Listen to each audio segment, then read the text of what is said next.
Merci. La parole est maintenant à Madame Nadia Sollogoub pour le groupe Union centriste pour 6 minutes.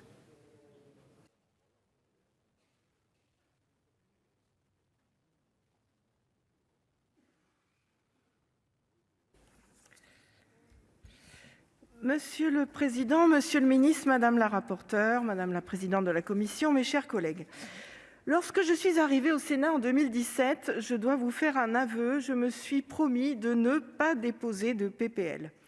J'ai tendance à trouver que les lois sont trop nombreuses et trop bavardes. Longtemps, je m'en suis tenue à cela.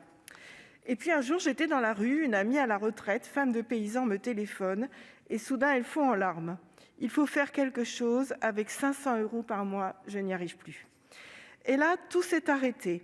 J'étais entièrement concentrée sur cette détresse sincère et humaine qui m'arrivait d'un petit village de la Nièvre, de la part d'une femme dont je sais qu'elle a travaillé dur toute sa vie aux côtés de son époux. Et j'ai déposé une PPL. Mais c'était sans savoir que des collègues députés étaient engagés dans la même démarche. J'ai lu dans un journal qu'André Chassaigne, qualifié à juste titre d'infatigable chantre du monde rural, avait eu le même déclic que moi, quelque temps avant, un jour où un agriculteur lui avait fait un discours sur les retraites agricoles. Et chacun de vous, dans son cercle amical, local, professionnel, l'a certainement eu, ce déclic. Comment est-ce possible qu'après une vie professionnelle physique, continue, éreintante, des femmes et des hommes puissent se retrouver avec d'aussi minuscules retraites ? Que peut-on faire pour eux ? Certes, il y a tous ces calculs qui démontrent la fragilité d'un système de cotisation peu contributif, et dans le cas particulier des femmes, la fréquence des parcours discontinus. Eh bien alors justement, il faut y aller. Le dossier des retraites agricoles en général est en travail depuis des années. Tout d'abord, la revalorisation de la retraite des chefs d'exploitation qui arrive enfin à 85% du SMIC ces jours-ci, après un cheminement complexe et tortueux et grâce à la ténacité du collègue Chassaigne. Les conjoints collaborateurs et aides familiaux étaient jusqu'à maintenant les grands absents de cette revalorisation tant attendue. Pourtant, il y avait là une urgence humaine et sociale. On ne pouvait pas décemment attendre une réforme globale des retraites. On ne pouvait pas accepter que la retraite des chefs d'exploitation augmente enfin un peu et que les conjoints, qui sont essentiellement des conjointes et qui ont en général partagé le même quotidien, restent des oubliés, silencieuses et invisibles.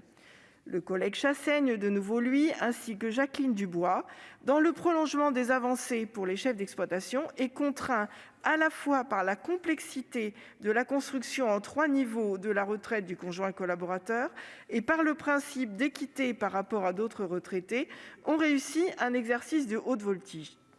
En alignant le montant de la pension majorée de référence des conjoints sur celle des chefs d'exploitation et en relevant son seuil d'écrêtement, on obtient une augmentation d'environ 100 € par mois. Je suis extrêmement heureuse et fière de présenter aujourd'hui cette disposition qui constitue une avancée significative à laquelle j'étais très attachée. Le groupe centriste la votera conforme et sans réserve. J'ajoute que, plus que jamais, le moment est bien choisi. Non pas à cause des échéances électorales, si c'est ce que vous avez pu imaginer, mais à cause de la relance. Car voyez-vous, quand on perçoit 500 € par mois, chaque euro de plus ne part pas chez Amazon ou dans de lointains placements. Chaque euro de plus va chez le boulanger du village, chez le livreur de fioul ou chez le garagiste local. Ces euros-là vont diffuser dans le tissu fragile de nos petits commerces et artisans ruraux. Ces euros-là constituent notre relance de proximité, celle qui ne peut pas échapper et qui sera à 100% utile. C'est comme dans nos communes rurales, 1 € de subvention, c'est 1 € investi.